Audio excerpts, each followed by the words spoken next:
first story is called The Last Spin by Evan Hunter. Evan Hunter, 1926 to 2005, was born Salvatore A. Lombino, legally changing his name in 1952. He was admitted to New York's Cooper Union after winning a scholarship to the Art Students League, then served in the Navy during World War II. He graduated from Hunter College after his return from the Pacific Theater. He had begun writing stories while based on a destroyer, then wrote numerous short stories and several novels in the years after the war. After several unsuccessful adult and children's books, he published The Blackboard Jungle in 1954, which was an instant success. Filmed the following year and starring Glenn Ford, Anne Francis, and Sidney Poitier.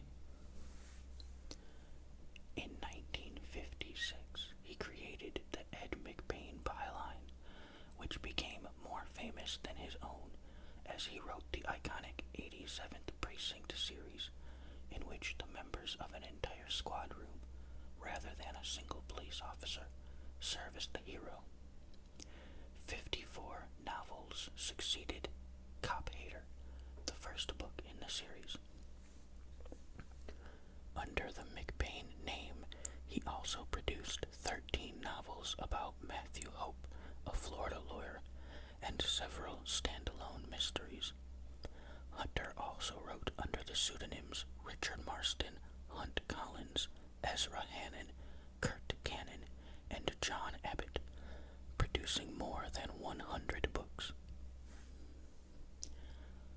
Other films made from his works include Strangers When We Meet in 1960, High and Low in 1962, Last Summer in 1969, Fuzz in 1972, Blood Relatives in 1979, and The Chisholms in 1979. He also wrote the screenplay for Alfred Hitchcock's The Birds in 1963. The Blackboard Jungle was the first significant book to deal with juvenile delinquents and gang violence in New York, and many of Hunter's early short stories, collected in Learning to Kill in 2006, deal with these subjects, often in a sympathetic manner. The Last Spin was first published in the September 1956 issue of Manhunt. It was collected in Hunter's The Jungle Kids the same year.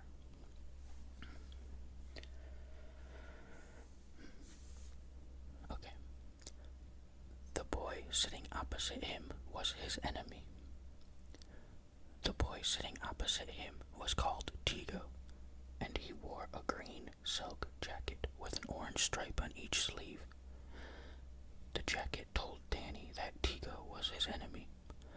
The jacket shrieked, "Enemy, enemy." "This is a good piece," Tigo said, indicating the gun on the table. "This runs you close to $45. You try to buy it in a store. That's a lot of money." The gun on the table was a Smith & Wesson .38 Police Special. It rested exactly in the center of the table, its sawed-off 2-inch barrel abruptly terminating the otherwise lethal grace of the weapon. There was a checked walnut stock on the gun, and the gun was finished in a flat blue. Alongside the gun were 3 .38 Special cartridges. Danny looked at the gun disinterestedly. He was nervous and apprehensive, but he kept tight control of his face. He could not show Tigo what he was feeling. Tigo was the enemy, and so he presented a mask to the enemy, cocking one eyebrow and saying, "I've seen pieces before. There's nothing special about this one." "Except what we got to do with it," Tigo Tigo said. Tigo was studying him with his large brown eyes. The eyes were moist-looking. He was not a bad-looking kid, Tigo, with thick black hair and maybe a nose that was too long, but his mouth and chin were good. You could usually tell a cat by his mouth and his chin. Tigo would not turkey out of this particular rumble. Of that, Danny was sure. "Why don't we start?" Danny asked. He wet his lips and looked across at Tigo. "You understand," Tigo said. "I got no bad blood for you." "I understand." "This is what the club said. This is how the club said we should settle it. Without a big street diddle-pop, you dig? But I want you to know I don't want you from a hole in the wall. I don't know you from a hole in the wall, except you wear a blue and gold jacket." "And you wear a green and orange one," Danny said, "and that's enough for me." "Sure, but what I was trying to say, we going to sit and talk all night, or we going to get this thing rolling?" Danny asked. "What I'm trying to say," Tigo went on, "is that I just happened to be picked for this, you know? Like to settle this thing that's between the two clubs. I mean, you gotta admit your boys shouldn't have come in our territory last night." "I got to admit nothing," Danny said flatly. "Well, anyway, they shot at the candy store. That wasn't right. There's supposed to be a truce on." Okay, Danny said. "So, like this is the way we agreed to settle it. I mean, one of us and one of you. Fair and square. Without any street popping and without any law trouble." "Let's get on with it," Danny said. "I'm trying to say I never even seen you on the street before this, so this ain't nothing personal with me, whichever way it turns out like." "I ain't never seen you neither," Danny said. Tigo stared at him for a long time. "That's 'cause you're new around here. Where you from originally?" "My people come down from the Bronx." "You got a big family?" "A sister and 2 brothers, that's all." "Yeah, I only got a sister," Tigo shrugged. "Well," he sighed. "So," he sighed again. "Let's make it, huh?" "I'm waiting," Danny said.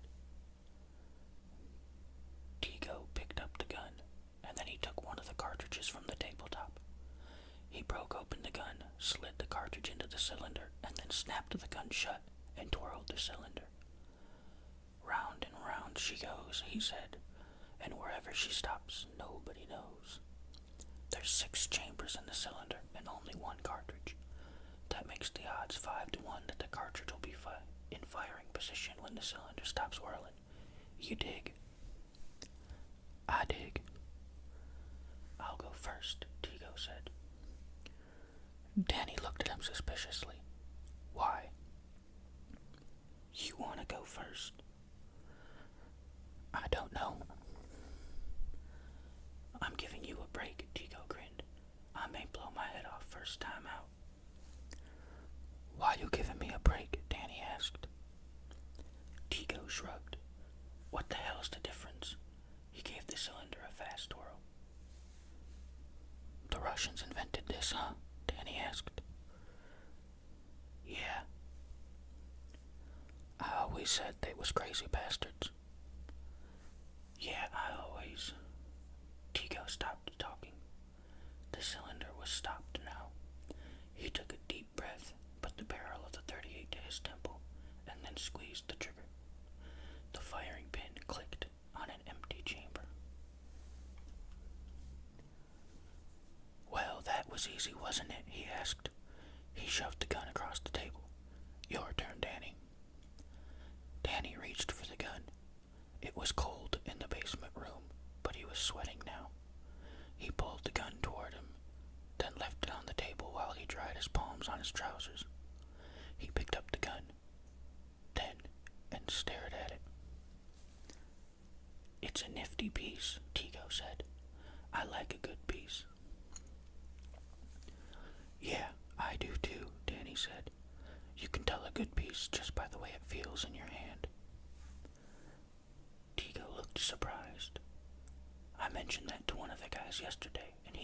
was nuts. Lots of guys don't know about pieces, Danny said, shrugging. I was thinking, Tigo said, when I get old enough, I'll join the army, you know. I'd like to work around pieces. I thought of that too. I'd join now, only my old lady won't give me permission. She's got to sign if I join now. Yeah, they're all the same, Tigo said, smiling. Your old lady born here or the old country? The old country, Danny said. Yeah, well, you know, they got these old-fashioned ideas. I better spin, Danny said. Yeah, Tigo agreed. Danny slapped the cylinder with his left hand. The cylinder whirled, and then stopped. Slowly, Danny put the gun to his head. He wanted to close his eyes, but he didn't dare. Tigo, the enemy, was watching him. He returned Tigo's stare, and then he squeezed the trigger. His heart skipped a beat, and then over the roar of his blood, he heard the empty click. Hastily, he put the gun down on the table. Makes you sweat, don't it? Tigo said. Danny nodded, saying nothing. He watched Tigo.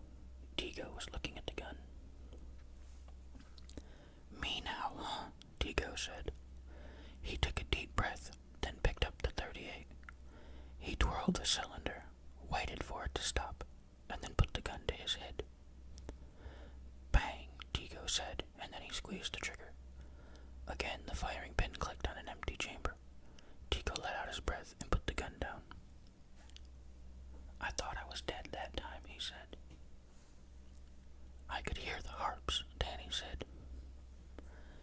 This is a good way to lose weight, you know that? Tigo laughed nervously, and then his laugh became honest when he saw Danny was laughing with him. Ain't it the truth? You could lose 10 pounds this way. My old lady's like a house, Danny said, laughing. She ought to try this kind of diet. He laughed at his own humor, pleased when Tigo joined him. That's the trouble, Tigo said. You see a nice deb in the street, you think it's crazy, you know. Then they get to be your people's age, and they turn to fat. He shook his head. You got a chick? Danny asked. Yeah, I got one. What's her name? Oh, you don't know her. Maybe I do, Danny said. Her name is Joanna. Tigo watched him. She's about 5'2", got those brown eyes. I think I know her, Danny said. He nodded. Yeah, I think I know her. She's nice, ain't she? Tigo asked. He leaned forward as if Danny's answer was of great importance to him. Yeah, she's nice, Danny said. The guys rib me about her. You know, all they're after. Well, you know, they don't understand something like Joanna. I got a chick too, Danny said. Yeah? Hey, maybe sometime we could. Tigo cut him off short. He looked down at the gun, and his sudden enthusiasm seemed to ebb completely. It's your turn, he said. Here goes nothing, Danny said. He twirled the cylinder, sucked in his breath, and then fired. The empty click was loud in the stillness of the room. Man, Danny said. We're pretty lucky, you know, Tigo said. So far. We better lower the odds. The boys won't like it if we... He stopped himself again, and then reached for one of the cartridges on the table.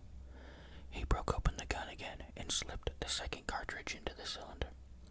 Now we got 2 cartridges in here, he said. 2 cartridges, 6 chambers. That's 4 to 2. Divide it and you got 2 to 1. He paused. You game?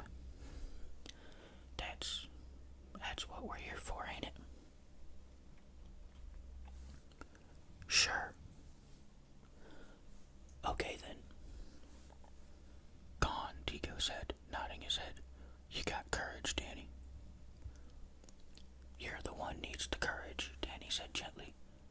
spin. Tigo lifted the gun. Idly, he began spinning the cylinder. You live on the next block, don't you? Danny asked. Yeah. Tigo kept slapping the cylinder. It spun with a gently whirring sound. That's how come we never crossed paths, I guess. Also, I'm new on the scene. Yeah, well, you get hooked up with one club, that's the way it is. You like the guys on your club? Danny asked, wondering why he was asking such a stupid question, listening to the whirring of that cylinder at the same time. They're okay, Tigo shrugged. None of them really sent me. But that's the club on my block. So what are you gonna do, huh? His hand left the cylinder. It stopped spinning. He put the gun to his head. Wait, Danny said. Tigo looked puzzled. What's the matter? Nothing. I just wanted to say. Danny frowned. I don't dig too many of the guys on my club either. Tigo nodded. For a moment, their eyes locked. Then Tigo shrugged and fired. The empty click filled the basement room. Phew, Tigo said. Man, you can say that again. Tigo slid the gun across the table. Danny hesitated an instant. He did not want to pick up that gun. He felt sure that this time the firing pin would strike the percussion cap of one of the cartridges. He was sure that this time, he would shoot himself. Sometimes I think I'm turkey, he said to Tigo, surprised that his thoughts had found voice. I feel that way sometimes too, Tigo said. I never told that to nobody, Danny said. The guys on my club would laugh at me. I never told them that. Some things you got to keep to yourself. There ain't nobody you can trust in this world. There should be somebody you can trust, Danny said. Hell, you can't tell nothing to your people. They don't understand. Tigo laughed. That's an old story, but that's the way things are. What are you gonna do? Yeah, still, sometimes I think I'm turkey. Sure, Tigo said. It ain't only that, though. Like sometimes. Well, don't you wonder what you're doing stomping some guy in the street? Like, you know what I mean? Like, who's the guy to you? What you gotta beat him up for? 'Cause he messed with somebody else's girl? Tigo shook his head. It gets complicated sometimes. Yeah, but... Danny frowned again. You gotta stick with the club, don't you? Sure. Hell yes. Again, their eyes locked. Well, here goes, Danny said. He lifted the gun. It's just... He shook his head and then twirled the cylinder. The cylinder spun and then stopped. He studied the gun, wondering if one of the cartridges would roar from the barrel when he squeezed the trigger. Then he fired. Click. I didn't think he was going through with it, Tigo said. I didn't neither. You got heart, Danny, Tigo said. He looked at the gun. He picked it up and broke it open. What you doing? Danny asked. Another cartridge, Tigo said. 6 chambers, 3 cartridges. That makes it even money. You game? You? The boys said. Tigo stopped talking. Yeah, I'm game, he added, his voice curiously low. It's your turn, you know. I know. Danny watched as Tigo picked up the gun. You ever been rowboating on the lake? Tigo looked across the table at Danny, his eyes wide. Once, he said, I went with Joanna. Is it any kicks? Yeah, it's grand kicks. You mean you never been? No, Danny said. Hey, you gotta try it, man, Tigo said excitedly. You'll like it. Hey, you try it. Yeah, I was thinking maybe this Sunday I'd... He did not complete the sentence. My spin, Tigo said wearily. He twirled the cylinder. Here goes a good man, he said, and he put the revolver to his head and squeezed the trigger. Click. Danny smiled nervously. No rest for the weary, he said. But Jesus, you've got heart. I don't know if I can go through with this. Sure you can, Tigo assured him. Listen, what's there to be afraid of? He slid the gun across the table. We keep this up all night, Danny asked.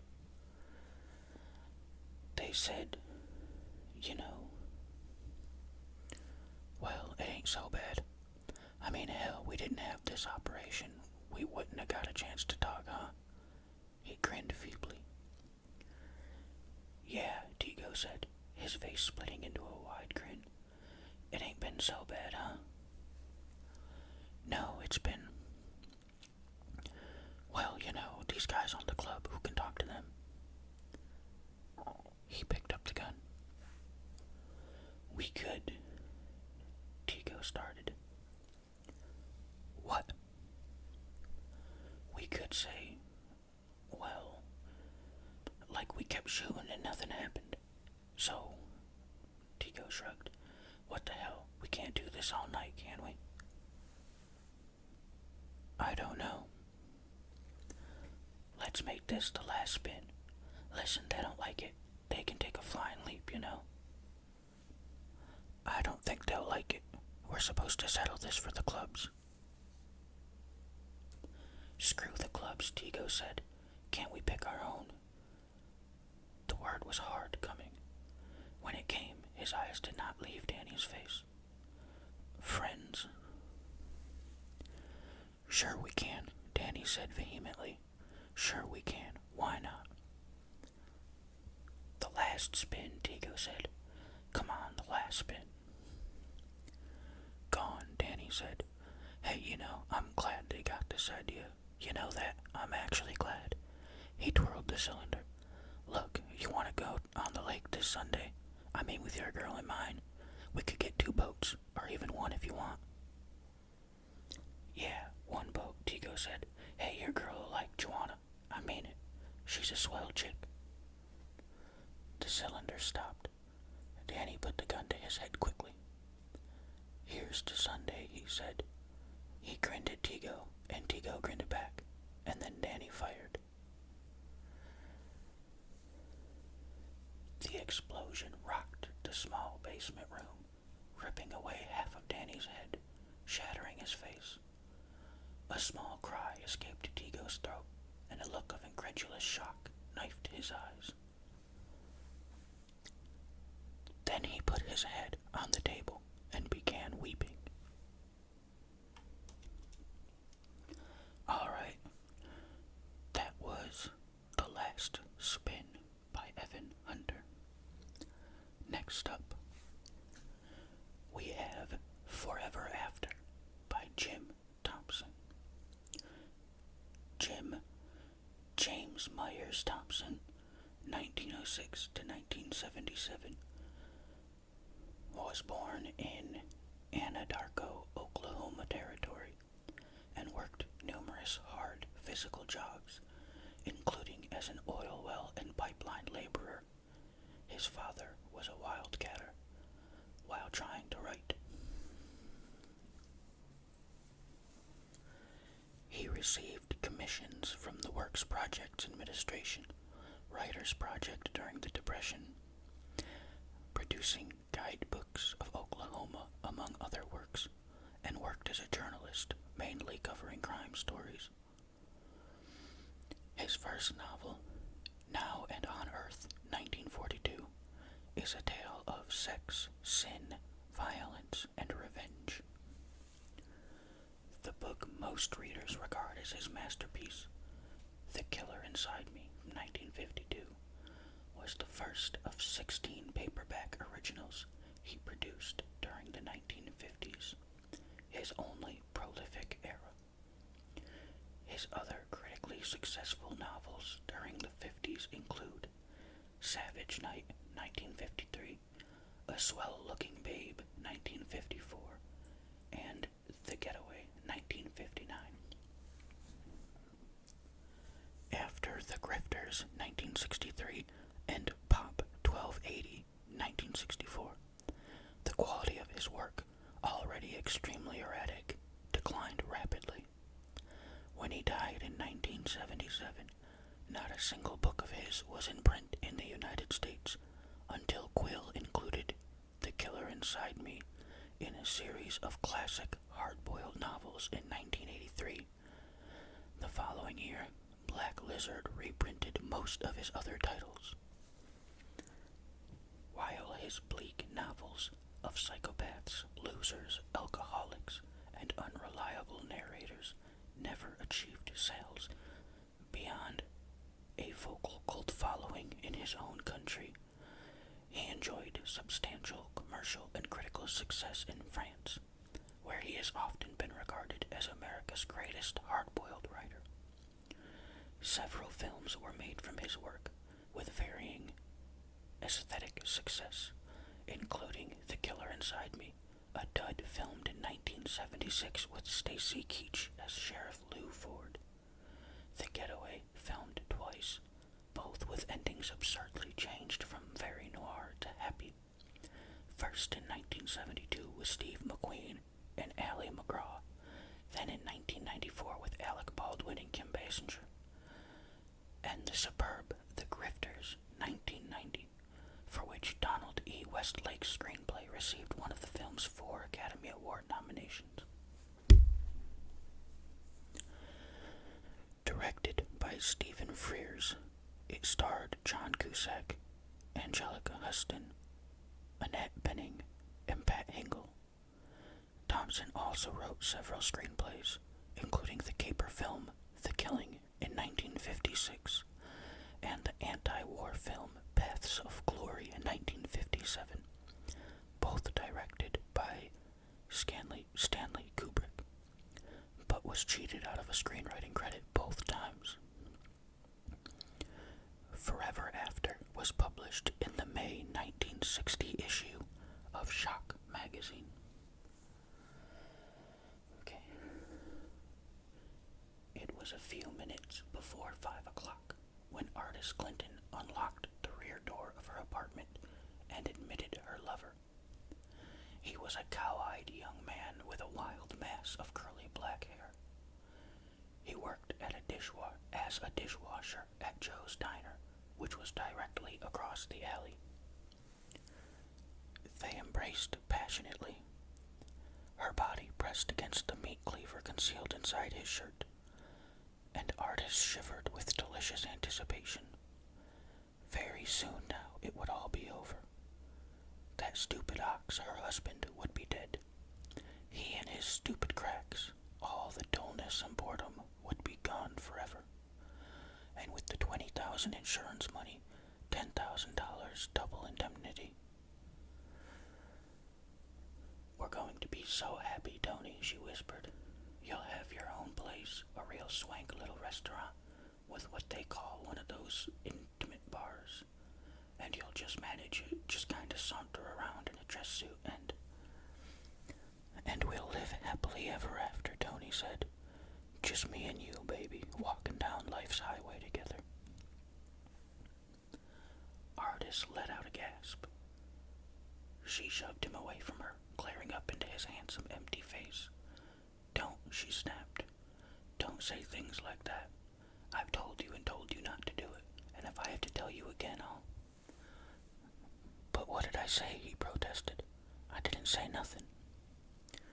"Well," she got control of herself, forcing a smile.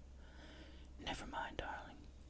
You haven't had any opportunities, and we've never really had a chance to know each other, so never mind. Things will be different after we're married. She patted his cheek, kissed him again. You got away from the diner, all right? No one saw you leave. I already took the stuff up to the steamable for Joe. And the waitress was up front too, filling the sugar bowls and the salt and pepper shakers like she always does just before dinner. And good. Now suppose someone comes back to the kitchen and finds out you're not there. What's your story going to be? Well, I was out in the alley dumping some garbage. He corrected himself hastily. Maybe I was. Or maybe I was down in the basement getting some supplies. Or maybe I was in the John. The lavatory, Or... Fine, Artis said approvingly. You don't say where you were, so they can't prove you weren't there. You just don't remember where you were, understand, darling? You might have been any number of places. Tony nodded, looking over her shoulder into the bedroom. He frowned worriedly. Why'd you do that now, honey? I know this has got to look like a robbery, but tearing up the room now before he gets here. There won't be time afterwards. Don't worry, Tony, I'll keep the door closed. But he might open it and look in, and if he sees all them dresser drawers dumped around and... He won't look into the bedroom. I know exactly what he'll do, exactly what he'll say. The same things that he's always done and said ever since we've been married. All the stupid, maddening, dull, tiresome. She broke off abruptly, conscious that her voice was rising. Well, forget it, she said, forcing another smile. He won't give us any trouble. Whatever you say, Tony nodded docilely. If you say so, that's the way it is, Artis. But there'll be trouble from the cops. I know I've already warned you about it, darling, but it'll be pretty bad, worse than anything you've ever gone through. They won't have any proof, but they're bound to be suspicious, and if you ever start talking, admitting anything, they won't get anything out of me. You're sure? They'll try to trick you. They'll probably tell you that I've confessed. They may even slap you around, so if you're not absolutely sure. They won't get anything out of me, he repeated stolidly. I won't talk. And studying him, Artis knew that he wouldn't. She led the way down the hall to the bathroom. He parted the shower curtains and stepped into the tub. Drawing a pair of gloves from his pocket, he pulled them onto his hands. Awkwardly, he fumbled the meat cleaver from beneath his shirt. Artis, look, honey. Yes? Do I have to hit you? Couldn't I just maybe give you a little shove, or... No, darling, she said gently. You have to hit me. This is supposed to be a robbery. If you killed my husband without doing anything to me, well, you know how it would look. But I never hit no woman, any woman, before. I might hit you too hard, and... Tony. Well, all right, he said sullenly. I don't like it, but all right. Artis murmured soothing endearments. Then, brushing his lips quickly with her own, she returned to the living room. It was 5:15, exactly 5 minutes, but exactly until her husband, Bill, would come home. Closing the bedroom door, she lay down on the lounge. Her negligee fell open, and she left it that way, grinning meanly as she studied the curving lengths of her thighs. Give the dope a treat for a change, she thought. Let him get one last good look before he gets his. Her expression changed. Wearily, resentfully, she pulled the material of the negligee over her legs, because of course Bill would never notice. She could wear a ring in her nose, paint a bullseye around her navel, and he'd never notice. If he had ever noticed, just once paid her a pretty compliment. If he had ever done anything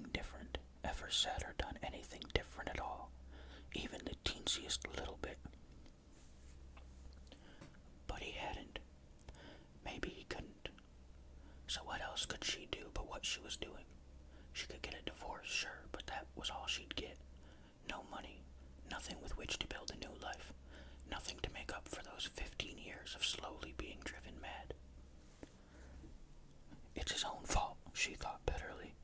I can't take any more. If I had to put up with him for just one more night, even one more hour. She heard heavy footsteps in the hallway. Then a key turned in the door latch, and Bill came in. He was a master machinist, a solidly built man of about 45. The old-fashioned gold-rimmed glasses on his pudgy nose gave him a look of owlish solemnity. Well, he said, setting down his lunch bucket. Another day, another dollar. Artis grimaced. He plodded across to the lounge, stooped, and gave her a half-hearted peck on the cheek. Long time no see, he said. What we havin' for supper? Artis gritted her teeth. It shouldn't matter now. In a few minutes it would all be over. Yet somehow it did matter. He was as maddening to her as he had ever been.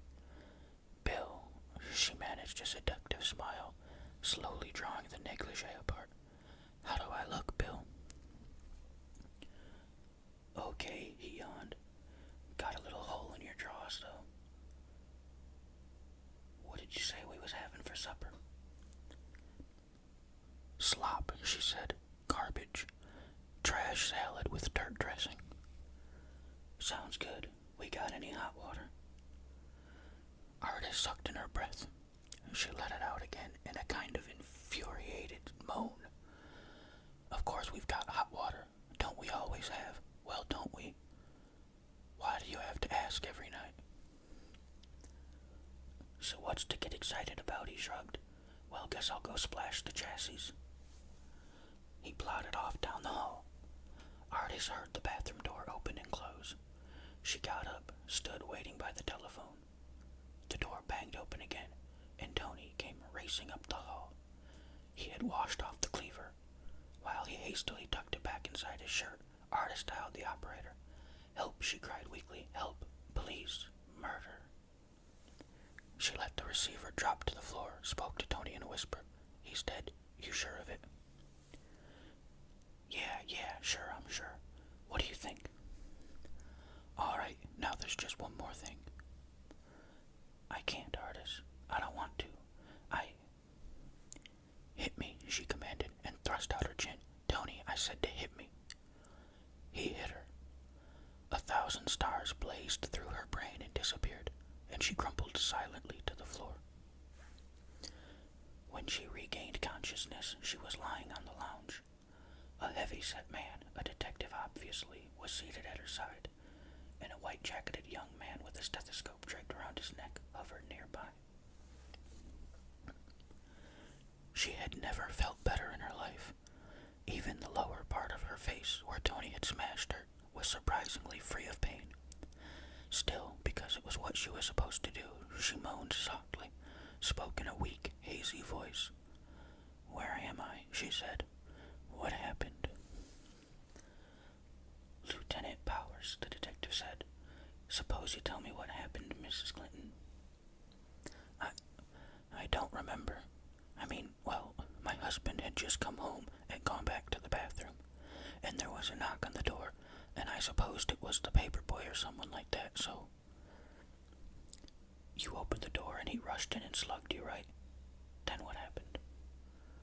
Well, then he rushed into the bedroom and started searching it, yanking out the dresser drawers and... What was he searching for, Mrs. Clinton? You don't have any considerable amount of money around, do you? Or any jewelry aside from what you're wearing? And it wasn't your husband's payday, was it? Well, no, but... Yes. I don't know. Maybe he was crazy. All I know is what he did. I see. He must have made quite a racket, seems to me. How come your husband didn't hear it? He couldn't have. He had the shower running and...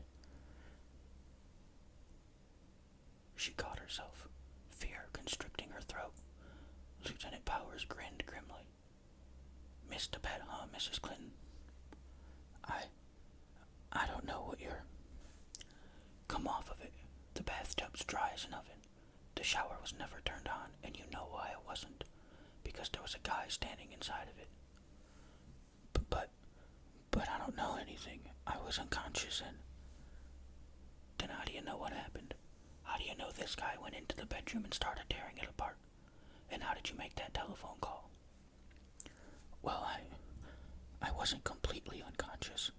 I sort of knew what was going on without really. Now you listen to me, he said harshly.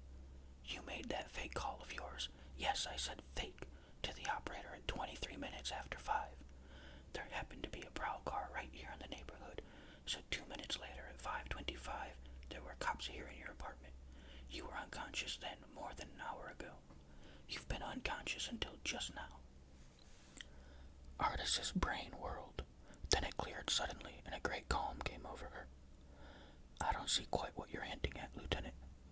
If you're saying that I was confused, mixed up, that I must have dreamed or imagined some of the things I told you, I'll admit it. You know what I'm saying. I'm saying that no guy could have got in and out of this place and done what this one did in any 2 minutes. Then the telephone operator must have been mistaken about the time, Artis said brightly. I don't know how else to explain it.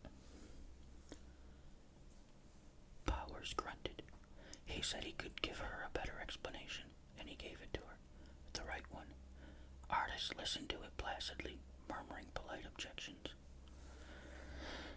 That's ridiculous, Lieutenant. Regardless of any gossip you may have heard, I don't know this, Tony person. And I most certainly did not plot with him or anyone else to kill my husband. Why? He says you did. We got a signed confession from him. Have you? But of course they didn't have. They might have found out about Tony, but he would never have talked. That hardly proves anything, does it? Now you listen to me, Mrs. Clinton. Maybe you think that.